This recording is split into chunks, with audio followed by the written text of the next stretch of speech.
네, 반갑습니다. 교우들의 직종이 다양하다 보니까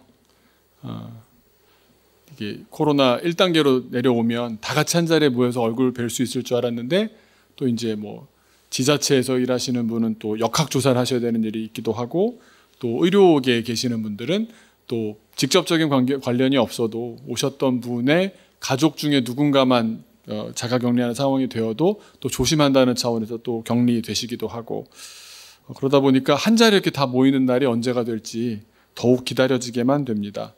여튼 이렇게 나와서 얼굴 뵐 수 있을 때 서로 또 이렇게 교제하고 나눌 수 있는 것이 너무 감사합니다. 오늘 설교 제목을 이렇게 정해봤습니다. 어떤 나라에 사십니까? 어떤 나라에 사십니까? 우리가 꿈꾸는 나라를 오늘 말씀 가운데 나누고자 합니다. 중학교 사회 시간에 배우지 않았나 싶은데요. 아마 학창시절을 떠올리시면서 제가 내는 퀴즈를 한번 맞추어 보시기 바랍니다. 국가의 3대 요소가 무엇인지 학창시절의 시험지를 한번 보여드리겠습니다. 한번 보시면 디자인도 그럴싸하게 했죠. 저희 때는 사지선다의 마지막, 오지선다의 시작, 이때였는데요. 몇 번인지 한번 맞춰보시겠습니까? 다음 중 국가의 3대 요소가 아닌 것은 헌법, 국민, 영토, 주권. 정답을 손가락으로 표시해 봐 주십시오. 하나, 둘, 셋. 안 보인다고 이렇게 막 들고 계시는 거 아닙니까? 네. 정답은 1번 헌법이 아닙니다. 저 기억으로는 국영주 이렇게 국영수 비슷하게 라임을 맞춰서 외웠던 기억도 납니다. 그리고 하나 더 심화 문제를 인터넷에 떠도는 것에 너무 웃긴 게 있어요. 저희가 그대로 좀 이렇게 베껴와 봤는데요. 하나 더 문제를 내보겠습니다. 2번 문제 한번 보여주시겠습니까? 국가라고 부르기 위해서는 일반적으로 국민과 영토 그리고 이것이 있어야 한다. 이것은 무엇인가? 실제로 저랑 거의 비슷한 문제가 있었거든요. 근데 어떤 학생이 철권에다가 별표를 쳐가지고 답을 썼던 걸 올렸더라고요. 복권, 철권, 주권, 대권. 정답은 손가락으로 한 번 더. 제가 안 보인다고 막 하시고 계시는데, 이쪽이 밝으니까 잘 안 보입니다, 사실. 철권? 아니고요. 주권입니다. 우리가 익히 알고 있는 현대의 국가 개념과 성경 속에 나오는 하나님께서 꿈꾸시는 나라, 혹은 우리의 하나님 나라 사이에는 차이가 분명히 있습니다. 이스라엘 나라를 보시면서 하나님께서는 계속해서 이 나라가 하나님의 나라가 되기를 원하셨고, 그렇게 되기 위한 세세한 계획들을 계속해서 이루어가고자 하시는데 실패가 더 많았지 않았나 싶습니다. 우리는 국가, 영토, 주권 이 세 가지를 가지고 나라는 이래야 된다라고 생각하고 그 기본적인 요소라고 생각하는데, 오늘은 한번 하나님 나라를 우리가 한번 떠올려 보기 위해서, 또 하나님 나라를 우리가 들어가 산다라는 것은 어떤 차이가 있는지, 세상의 것과 하나님 나라에는 어떤 차이가 있는지 좀 더 우리가 비교해 보면서 알면 더 정확하게 알 수도 있을 것 같아서 한 가지씩 비교해 가면서 하나님의 지혜를 얻는, 하나님 나라 백성으로 살아가는 것이 무엇인지를 알아가게 되는 그런 시간이기를 소망합니다. 국가의 3대 요소, 우리가 사회시간 기준으로 3대 요소로 제일 먼저 국민이라고 그랬습니다. 국민, 그렇죠? 이 땅의 나라에는 국민이 없으면 나라가 될 수가 없다는 뜻인데, 하나님의 나라는 어떻습니까? 하나님 나라에도 국민이 있습니다. 성경은 주로 국민이란 단어를 안 쓰고 뭐라고 나올까요? 하나님의 백성이라고 나옵니다. 이 땅의 나라에 국민이 있듯이 하나님의 나라에는 백성들이 있습니다. 그리고 국민 혹은 백성은 국가의 수준을 보여주는 바로미터가 됩니다. 말을 좀 더 정확하게 한다면 국민 혹은 백성에 대한 국가의 태도를 보면 좋은 나라인지 불량한 나라인지가 갈려집니다. 이 땅의 나라를 한번 먼저 생각해 본다면 좋은 나라가 되는 기준이 뭡니까? 그런 비교를 많이 하죠. 그 나라의 국민이 납치가 되었다. 전혀 우리는 그런 적 없다고 발뺌하는 나라도 있잖아요. 우리나라 사람이 아닌 것 같다 이러기도 하고요. 그런데 좋은 나라는 그 한 사람을 구조해내기 위해서 국력을 동원해서까지 그 한 사람이 그냥 이름도 없이 죽어가는 것을 내버려 두지 않는, 혹은 요즘과 같은 이런 질병 시대를 맞이하면 질병을 어떻게든 이겨내기 위해서 국가적인 노력을 기울여서라도 국민 중에 한 사람이라도 어떻게든 더 건강하게 하려는 노력을 하는 나라, 좋은 나라 아닙니까? 또 그러고 보면은 강력한 나라가 좋은 나라가 아닌가 싶어서 강한 나라, 센 나라, 그래서 미국과 중국을 이야기하기도 합니다. 그런데 미국과 중국, 여러분 어디가 좋은 나라라고 생각하십니까? 기준에 따라 달라질 수는 있겠지만 이런 비교를 하시는 이야기를 들으면서 그렇구나 생각한 적이 있었습니다.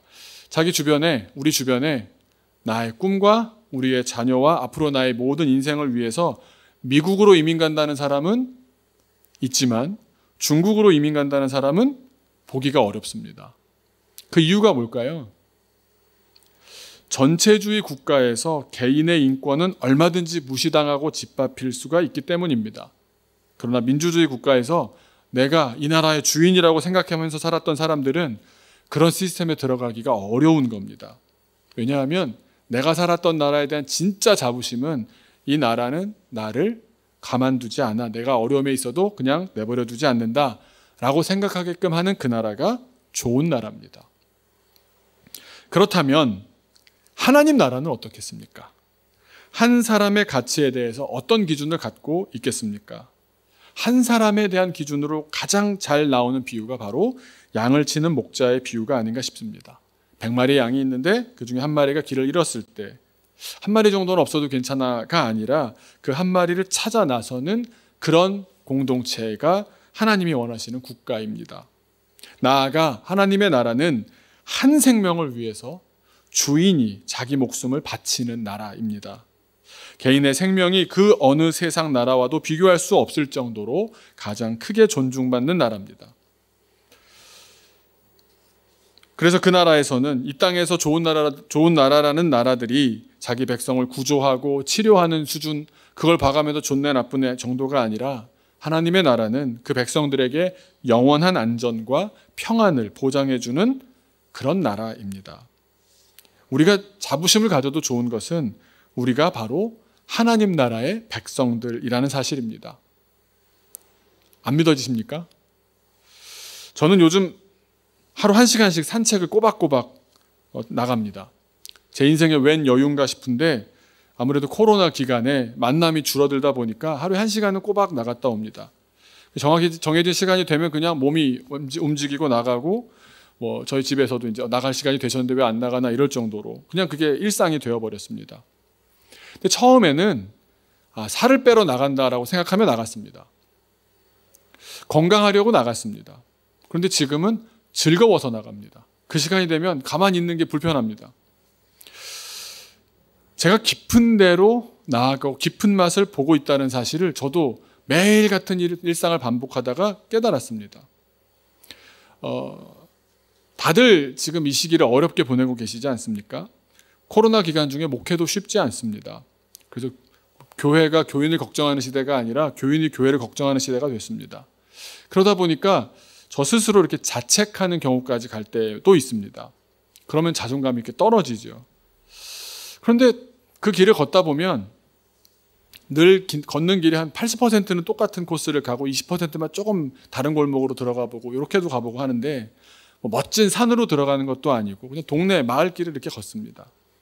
그러면 가다 보면 요 코너를 돌면 있는 나무를 알게 되고 저 큰 길로 들어섰을 때 있는 큰 나무를 보게 되고 심겨져 있는 꽃들을 관리했던 것을 이렇게 보게 됩니다. 그 나무, 그 풀, 그 꽃을 늘 보며 지나다니는데 그러니까 처음에는 건물들이 들어왔고 큰 게 들어왔는데요. 같은 공간을 계속 걷다 보니까 작은 것들의 눈길을 주게 되더라고요. 그런데 그 다음에 제가 또 하나의 버릇이 생겼습니다. 맨날 같은 자리, 같은 시간, 같은 장소에서 같은 앵글로 그 시간쯤에 사진을 찍습니다. 몇 개월째 항상 9시 한 20분쯤 되는 시간에 그 자리에 서서 계단으로 올라가는 길이 있고 그 계단 사이로 나무들이 우거져 있는데 그 앵글을 사진을 찍습니다. 그리고는 어제랑 별 차이 없네 생각하지만 그 시간에 이렇게 사진을 찍고 돌아옵니다. 근데 한 달 전에도 그 자리에서 찍었었고 3달 전에도 그 자리에서 찍었으니까 비교를 해보니까 수많은 변화가 있었던 겁니다. 그러면서 제 마음에 깨달아지는 것은 저 풀도 저 나무도 저 꽃들도 하나님께서 입히시는구나. 그냥 내버려 두고 그냥 있는 인생이, 그냥 있는 생명이 하나도 없구나. 그래서 제 마음에 하나님께서 나를 돌보시는 그런 백성인데 라는 생각이 드니까 그 걸음이, 그 짧은 산책 코스가 저한테 너무 행복한 길이 되는 겁니다. 그 자체가 순례의 길이 아닌가 싶기도 하고. 우리 하나님 말씀을 한번 같이 보시면 마태복음 6장 30절을 한번 같이 보시겠습니다. 이 말씀이 저에게 참 위로가 되는 말씀인데 우리 모든 교우들에게도 마음의 위로가 되었으면 좋겠습니다. 같이 한번 읽어볼까요? 시작. 오늘 있다가 내일 아궁이에 던져지는 들풀도 하나님이 이렇게 입히시거든 하물며 너희일까 보냐 믿음이 작은 자들아. 우리는 주님의 백성인 줄로 믿습니다. 주님 나라에 속한 사람들을 주님은 그냥 있다가 오늘 있다가 내일 아궁이에 던져버리는, 그렇게 대하시지 않는다는 사실입니다. 국가의 3대 요소 두 번째로 이번에 주권을 한번 살펴볼까 합니다. 이 땅의 나라에는 주권이 당연히 있어야지 나라가 되듯이 하나님의 나라도 주권이 있습니다. 주권이 있기에 이 땅에서 국가가 되듯이 하나님의 나라도 그런데 차이가 있습니다. 주권의 뜻이 뭡니까? 주인된 권리라는 뜻 아닙니까? 이 땅 모든 국가들은 주권 국가들입니다. 국민에게 주인된 권리가 있다는 사상 위에 세워진 나라가 민주주의 국가고, 주인이 어떤 주권이 특정 개인에게 있다면 그 이름을 제 아무리 민주주의 인민공화국이라고 지었어도 혼자 결정하는 한 독재 국가일 뿐입니다. 그런데 하나님의 나라는 오직 하나님이 주인 되시는 하나님의 주권 국가입니다. 주권이 사람에게 있지 않고 주권이 하나님께 있는 나라입니다.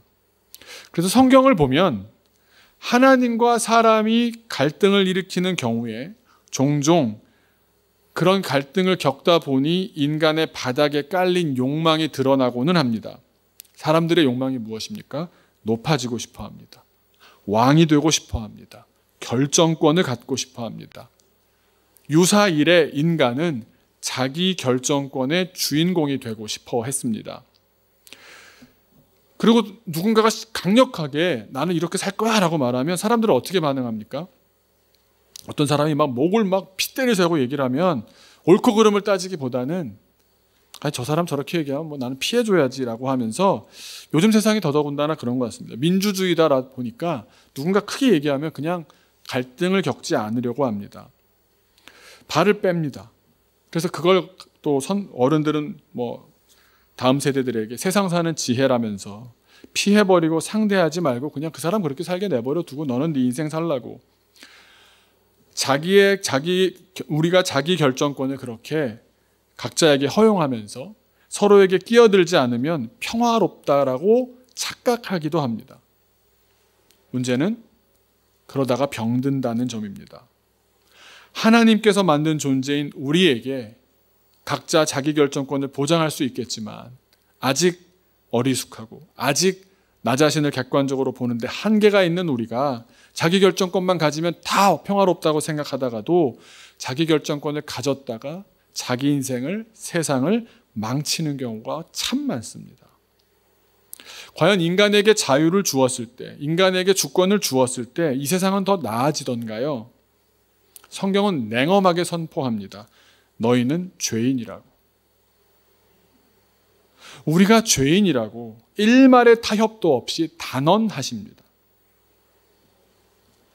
자기 결정권을 가지겠다는 사람들의 반성이 부족한 배경에는 내가 죄인이라는 사실을 인정하지 않는 면이 많다는 겁니다. 저는 저 스스로 제가 그 누구보다도 자유를 중요하게 생각하는 목사라고 생각합니다. 인정하실지는 모르겠지만 실제로 주변에 많은 목사님들을 뵈면 너는 옷 입는 것부터 표정 짓는 거며 말하는 거며 교회를 목회하는 방향이며 너무 자유롭다고 버거워하시는 분들도 많습니다. 그래서 오해까지 하실 수 있겠지만 저에게 분명한 기준이 있습니다. 저는 물론이고 우리 인간은 자유를 감당할 만한 그런 사람이 되지 못한다는 겁니다. 우리는 태생적으로 죄인입니다. 우리 기독교의 윤리는 여기서 시작합니다. 한번 생각해 보십시오. 코로나19 누구의 잘못입니까? 어느 나라의 잘못이라고 말하면 편하죠. 저놈들이라고, 저 나라 때문이라고. 그래서 이름도 바꿔서 그렇게 부르기도 하죠. 공식적인 학명이 아니라.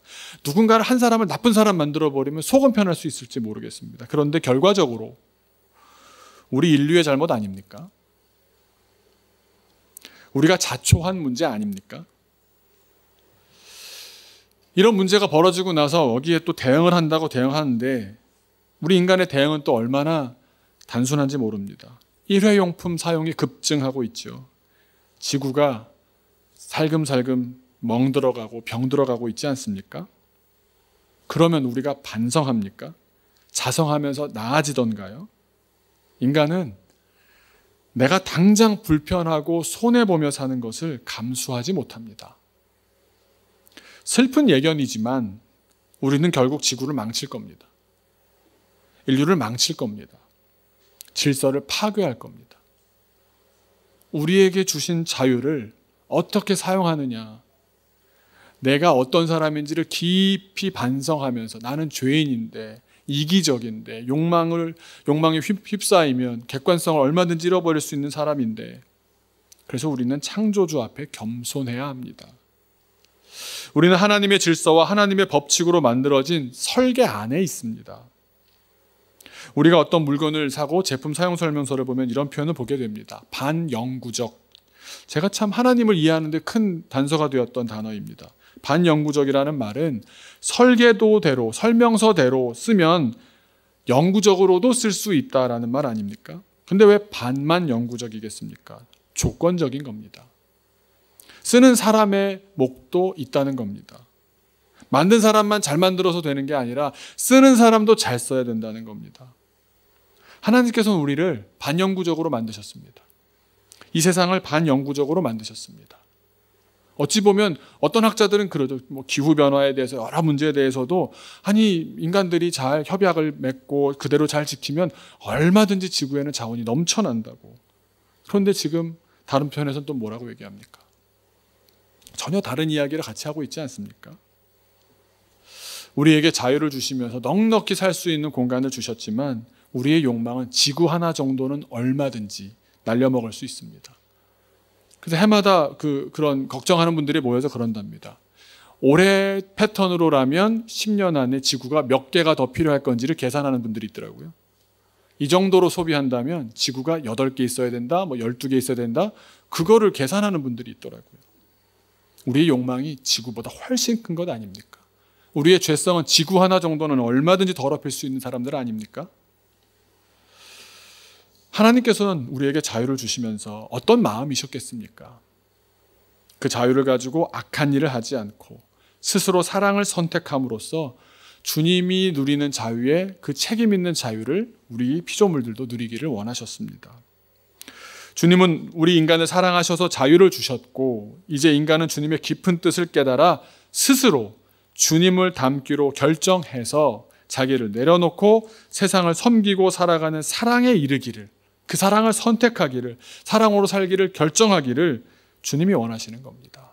그래서 갈라디아 5장 13절 아까 같이 들었던 말씀 한 번 더 읽어볼까요? 갈라디아서 5장 13절을 같이 한번 읽겠습니다. 시작.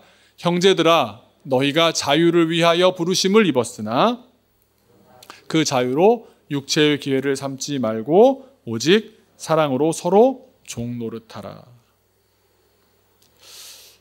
여기까지 신앙과 인격이 올라가는 사람들이 늘어나는 것이 지구를 위해서도 좋은 일 아닙니까? 하나님 나라를 위해서 좋을 뿐만 아니라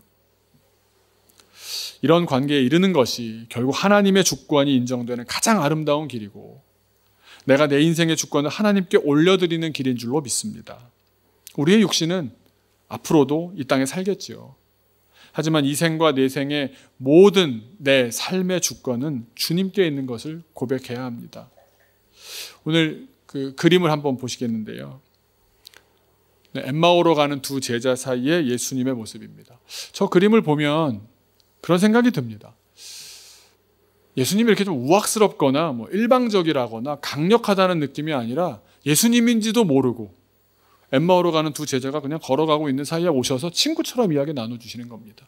너무 인격적이고 너무 겸손하시고 너무 인간적이십니다. 근데 그러면 사람들은요, 예수님도 키도 나보다 별로 안 크네, 나랑 똑같은 인간이네, 뭐 순종은 무슨 같은 친구인데 수준이 낮은 겁니다. 주님이 우리에게 인격적으로 다가오시는 것은 그분의 선택이지만 우리가 주님을 알아가고 제자들이니까 얼마나 주님을 가까이서 봐왔겠습니까? 주님의 진짜 마음이 어떤지. 그럼에도 저렇게 겸손하게 나에게 오셨으니 저분이 크다라는 걸 알아야죠. 눈에 보이는 게 전부인 사람들은 예수님의 지금 몸집을 보고 요즘에 교회에 대한 그런 평판을 보고 그게 주님이 작은 분이다라고 오판을 하는 겁니다. 엠마오로 가는 제자들에게 나타나신 예수님의 저 인격적인 동행, 우리에게도 주님이 지금 초청하시는 줄로 믿습니다. 이 땅에 살지만 주님과 동행하며 하나님의 주권 아래 살아간다면 내 주 예수 계신 곳은 그 어디나 하늘나라가 될 줄로 믿습니다. 국가의 3대 요소 세 번째로 마지막으로 영토를 한번 나눠보고자 합니다. 현재 국가들은 다 영토가 있습니다. 분명합니다. 하나님 나라의 영토는 어디일까요? 사실 요즘 시대에 이 부분이 제일 우리가 돌아봐야 되는 부분입니다. 우리가 제일 혼동하기가 쉽기 때문입니다. 이스라엘의 역사를 한번 잠깐 돌아보고자 하는데요. 우리는 지금 이스라엘이라는 나라가 지도상으로 현재 위치하고 있는 것이 어딘지를 다 알고 있습니다. 중동 지역에 여러 아랍 나라들에 둘러싸여 있다는 것을 지리적으로 물리적으로 압니다. 그런데 우리나라나 여러 다른 나라들과 다르게 이스라엘 역사는 참 희한하게도 지금 있는 그 땅에서 이어지지 않았던 세월이 굉장히 길었습니다. 이집트에서 노예로도 400년을 지냈고요. 광야에서만도 40년이었고요. 또 가나안 안에 들어온 다음에 이제는 좀 이 땅에서 영구히 정말 잘 살겠구나 싶었는데 그러지도 않았습니다. 남과 북으로 갈라져서 싸우더니 북이 멸망하고 남이 멸망했습니다. 이스라엘 땅에서 이스라엘 역사는 당대 최강국이었던 바벨론에 의해서 중단되고 말았습니다. 예수님 오셨을 때도 한번 생각해 보시면 예수님 당시에 유대 나라를 다스렸던 사람이 누굽니까? 총독이 들어와 있지 않았습니까? 로마에게 점령되어 있었습니다. 저는 어렸을 때 이게 굉장히 힘들었습니다. 왜냐하면 하나님의 나라가 가장 강해야 되는 것 아닙니까? 성경을 보면 언제나 이스라엘은 약자입니다. 두들기면 얻어맞고 실수했다가 혼나고 교회 다니면 다 약자로 살아야 합니까? 게다가 젖과 꿀이 흐른다고 하면서 약속받았던 그 땅은 사막 아니었습니까? 우리나라 기준으로 보면 사람 살 땅 아닙니다.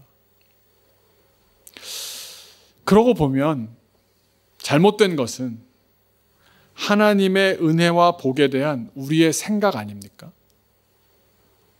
하나님의 복이 어떤 것인지 그 단서를 알기 위해서는 이스라엘의 암흑기와 같았던 바벨론 포로기에 어떤 일이 있었는지를 좀 살펴볼 일입니다.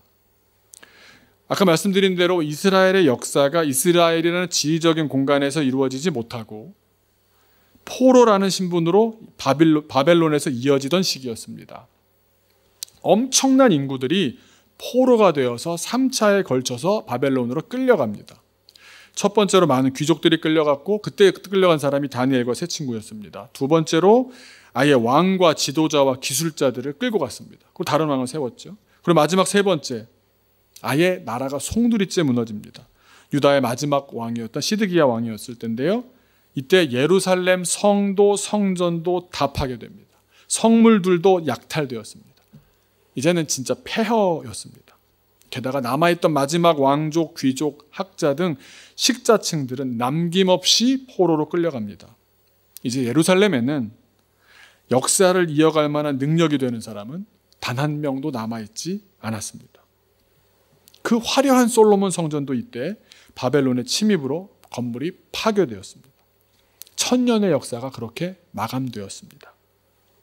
아마 성전이 무너지는 광경을 두 눈으로 목도했던 또 그 목도한 내용들을 이어서 전해서 들었던 많은 사람들에게는 이제 우리 민족의 끝이구나라는 생각을 다 하게 하지 않았겠습니까?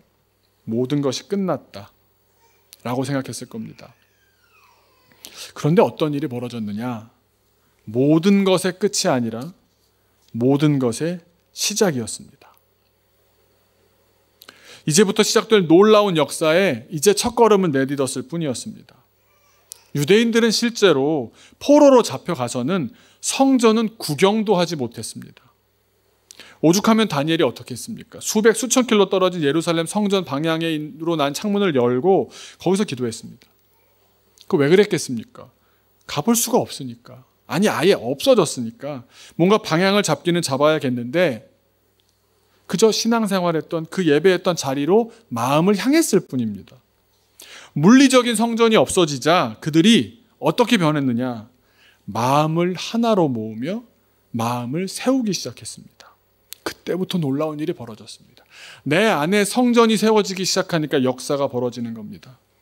이스라엘 역사상 가장 암흑기와 같았던 이 포로기, 아니 어떤 역사의 이름이 포로기라고 하면 얼마나 이게 창피한 이름입니까? 그런데 이 포로기는 어떤 일이 벌어지게 되었던 시기였냐 하면 10명의 성인 남성들만 모이면 어디나 만들어지던 것이 생겼습니다. 이 포로기 때 처음으로. 그것이 바로 회당이었습니다. 회당.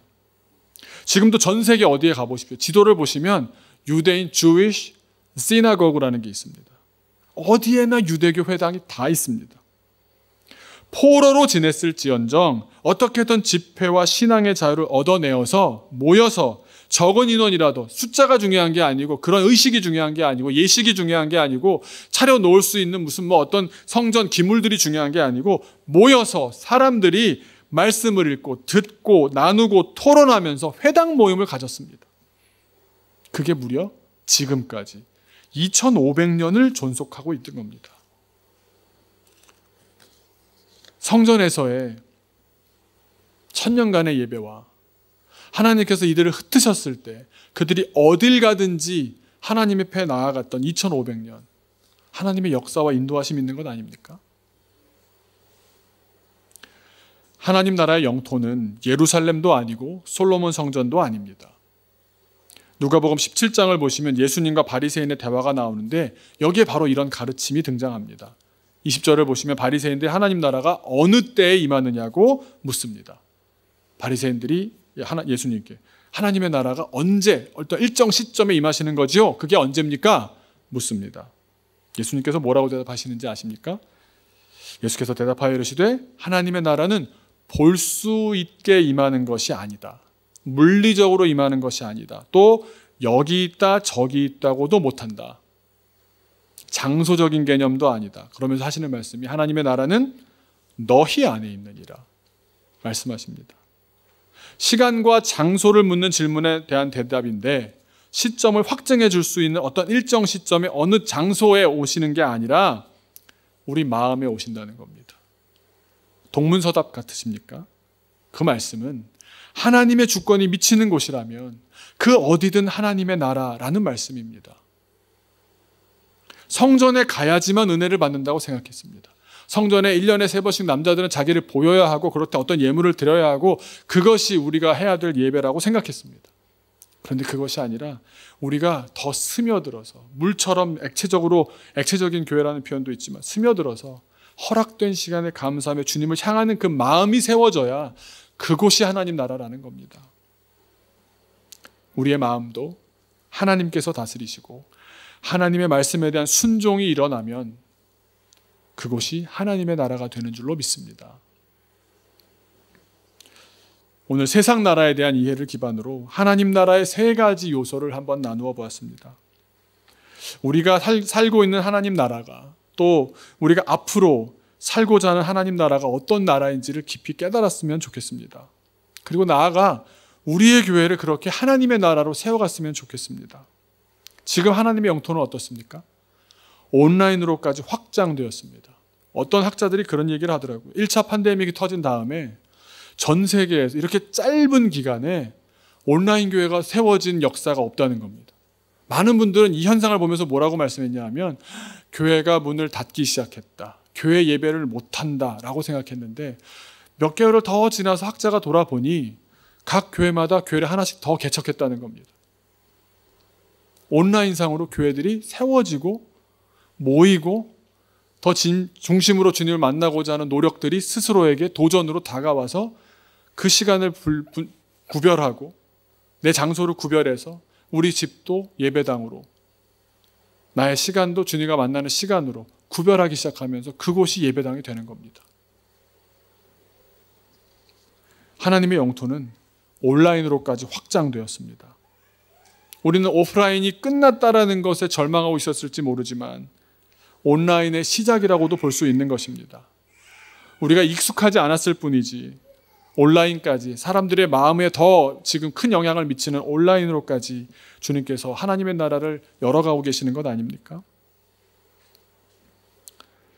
모든 것의 끝이라고 느껴지는 지금 팬데믹 같은 이 상황도 모든 것의 시작일 수 있는 겁니다. 시공을 초월한 온라인 공간으로 현대적인 회당이 세워지고 있는 겁니다.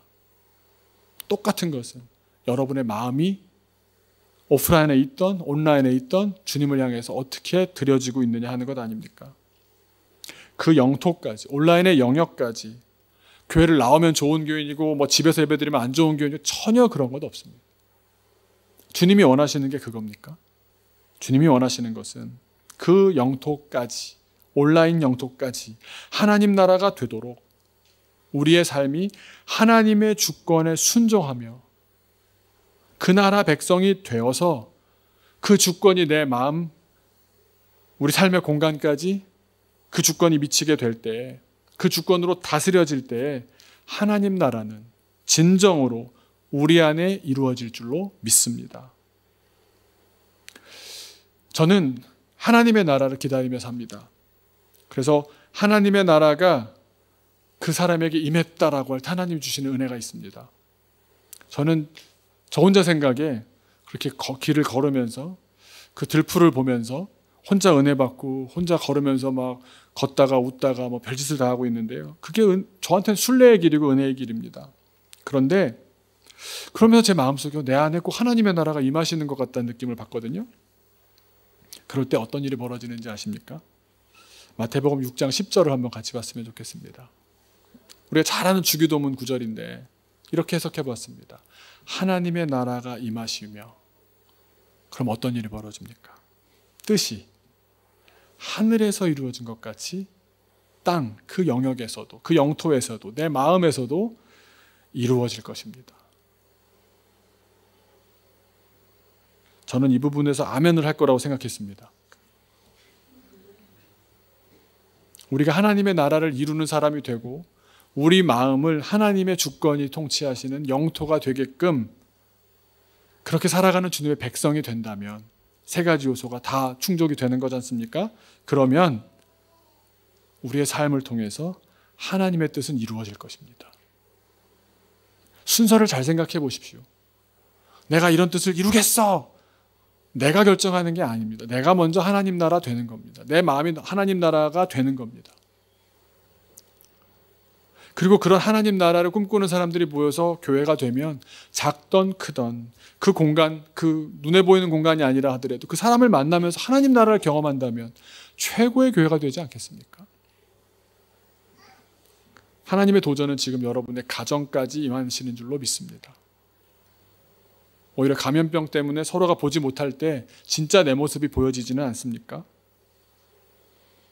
더 큰 도전 가운데 교회뿐만 아니라 교우 모두도 서 있는 줄로 믿습니다. 하나님의 주권을 인정하고 순종하며 하나님의 백성으로 살아가며 내가 발딛고 내가 관심 갖고 내가 바라보는 세계까지도 다 하나님의 나라로 만들어가는 저와 여러분이 되시기를 주님의 이름으로 축원합니다. 잠깐 기도하겠습니다. 아버지 하나님, 세상 나라를 보면서 하나님 나라를 깊이 한번 묵상해 보았습니다. 더 똑똑해야 될 것 같고 더 세상을 잘 파악해야 될 것 같고 근데 익숙했던 것들이 많이 다시금 해볼 수 없게 되면서 많은 것들이 이제 못 해보게 되는구나, 끝났구나, 이 시대는 저물었구나 절망하는 마음이 더 크지는 않았습니까? 하지만 하나님께서는 그 가장 위용을 자랑했던 솔로몬의 성전이 무너졌을 때 새로운 일을 시작하셨습니다. 사람들 마음에 하나님 나라를 세워가기 시작하셨습니다. 눈에 보이는 것 아무것도 없었지만, 그 눈에 보이는 증거가 하나도 없는 것 같았지만 각자의 마음에 주님이 계심을 확인하고 적은 인원으로라도 모이면서 그것을 확인하고 우리의 죄악됨을 확인하여 주님께 회개하고 새로운 하나님의 나라를 각자의 마음 속에, 적은 인원들의 모임 속에 세워갔던 것을 우리가 돌아봅니다. 주님, 우리 마음의 주인 되어 주옵소서. 주님을 인정하게 하옵소서. 주님께 순종하게 하옵소서. 그리하여 이제 온라인으로까지 확대된 이 영토들이 하나님의 나라로 세워질 수 있도록, 온라인을 보면 볼수록, 스마트폰을 보면 볼수록 오히려 하나님께 더 깊어지고 하나님을 더 찾게 되는 그런 역사를 우리 교우들 가운데 먼저 허락하여 주옵소서. 하나님께서 이 세대 가운데 새로운 일을 시작하시는 주님, 우리가 기도하는 가운데 주님의 마음을 잘 깨닫게 하시고 순종하게 하셔서 하나님의 꿈을 같이 이루어내는 귀한 주님의 교회 되게 하여 주옵소서. 감사드리며 예수님의 이름으로 기도하옵나이다. 아멘.